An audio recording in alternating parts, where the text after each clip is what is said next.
Social મીડિયામાં કપડાની દુકાનના પ્રમોશન માટે પોલીસને પડકાર ફેંકનારની પોલીસે અટકાયત કરી હતી।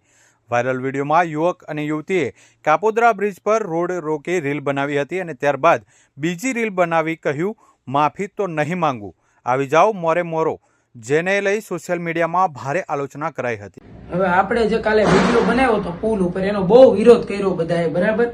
અને મારી ભૂલ છે, આ વિડીયોમાં હું તમારી પાસે માફી માંગવા આવ્યો છું, બરાબર।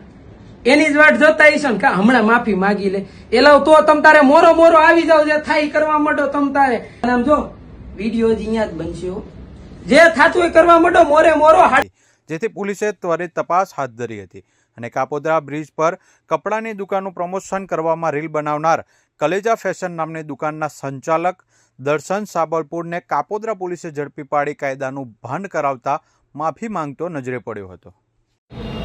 આજથી 2 દિવસ પહેલા મેં મારું માર્કેટિંગ કરવા માટે ચીકુવાડી બીચ ઉપર વિડીયો બનાવેલો, જેમાં નીચે પેન્ટ પાથરીને વિડીયો બનાવેલો, માર્કેટિંગ કરેલું। આજ પછી હું કોઈની જાહેર જગ્યા ઉપર કે લોકોને તકલીફ થાય એવો વિડીયો કોઈ નહીં બનાવું। અને જે લોકોએ કમેન્ટ કરેલી હતી એને વિરુદ્ધ પણ મેં એક વિડીયો બીજો બનાવ્યો, એની હું માફી માગું છું, જેમાં મેં મોરે મોરો દેવાની વાત કરી હતી। તો આજ પછી બીજાને તકલીફ થાય અને પબ્લિકને તકલીફ થાય એવી વિડીયો હું નહીં બનાવું, એની માફી માગું।